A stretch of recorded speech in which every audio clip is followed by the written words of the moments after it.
સ્વાગત છે તમારું મારી ગુજરાતી રસોઈ ટિપ્સ ચેનલમાં।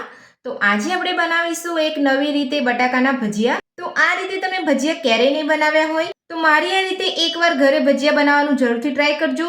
તમારા ભજીયા એકદમ ટેસ્ટી બનીને તૈયાર થશે। તો ચલો આપણે બટાકાના ભજીયા બનાવવાનું શરૂ કરીએ। તો બટાકાના ભજીયા બનાવવા માટે મેં અહીંયા પહેલેથી જ બટાકાની ઉપરની છાલ કાઢી અને ધોઈને આ રીતની અહીંયા ગોલ રાઉન્ડની અંદર બટાકાને કટ કરી લીધા છે। તો તમે જ્યારે પણ ભજીયા બનાવો ત્યારે તમારે આ રીતે અહીંયા કટ કરી લેવાના છે અને બટાકાને તમારે અહીંયા થોડા જાડા જ રાખવાના છે, પતલા વધારે પડતા નથી કટ કરવાના। અને બટાકાને કટ કરીને આ રીતે પાણીની અંદર જ રાખવાના છે। જો તમે પાણીની અંદર નહીં રાખો તો તમારા બટાકા કાળા પડી જશે। તો હવે આપણે બટાકાના ભજીયાનો મસાલો બનાવીશું।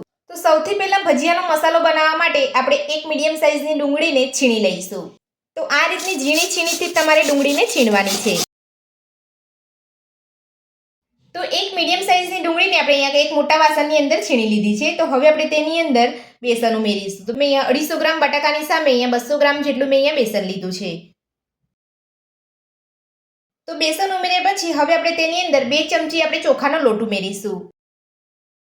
તો હવે આપણે મસાલાની અંદર નાની અડધી ચમચી જીરું, નાની અડધી ચમચી કાશ્મીરી લાલ મરચું, નાની અડધી ચમચી ધાણા જીરું પાવડર, 2 ચપટી જેટલો ગરમ મસાલો, સ્વાદ પ્રમાણે મીઠું, બધા ટેસ્ટને બેલેન્સ કરવા માટે 1 નાની ચમચી ખાંડ અને સાથે ઝીણા સમારેલા લીલા ધાણા। અહીંયા તમે સૂકા ધાણા લેવા માંગતા હોય તો તમે અહીંયા વાટીને લઈ શકો છો। સાથે જ અડધા લીંબુનો રસ, 2 ચપટી જેટલો બેકિંગ સોડા, 1 ચમચી તેલ ઉમેરીશું અને મિક્સ કરી લઈશું। તો આ રીતે આપણે હાથની મદદથી બધું સરસ મિક્સ કરી લેવાનું છે અને થોડું થોડું પાણી ઉમેરતા જઈ અને આપણે અહીંયા ખીરું બનાવી લઈશું।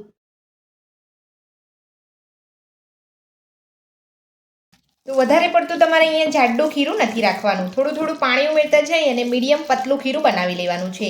તો હું તમને અહીંયા એકવાર ખીરુંમાં પાણી ઉમેરી બધું મિક્સ કરી અને બતાવી દઉં છું કે ભજીયામાં આપણે કઈ રીતનું ખીરું રાખવાનું છે। તો થોડું થોડું પાણી ઉમેરતા જઈ અને આપણે બટાકાના ભજીયાનું ખીરું બનાવી લીધું છે। તો તમારે આ રીતનું ખીરું બનાવવાનું છે, વધારે પડતું તમારે અહીંયા જાડું કે પતલું નથી રાખવાનું।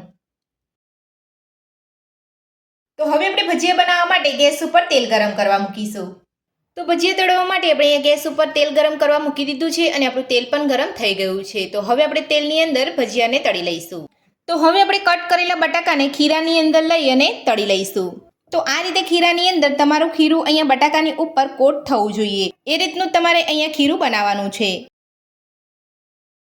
તો તમે જોઈ શકો છો આપણું ખીરું એકદમ સરસ અહીંયા બટાકા ઉપર લાગી ગયું છે। તો હવે આપણે બટાકાના ભજીયાને તળી લઈશું। તો જો તમારું ખીરું અહીંયા જાડું થઈ ગયું હોય તો તમારે થોડું પાણી ઉમેરી લેવાનું છે અને પતલું થઈ ગયું હોય તો તમારે થોડું બેસન ઉમેરી લેવાનું છે, એટલે તમારું ખીરું અહીંયા પરફેક્ટ થઈ જશે। તો આ રીતે ખીરું બટાકા ઉપર લગાવી અને બટાકાના ભજીયા બનાવી લેવાના છે।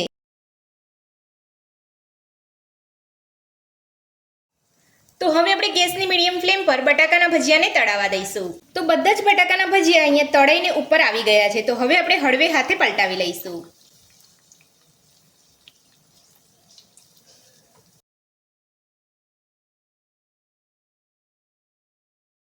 તો બટાકાના ભજીયાને અહીંયા ગેસની મીડિયમ ફ્લેમ પર જ તળવાના છે, આપણે ફૂલ ગેસ ઉપર નથી તળવાના।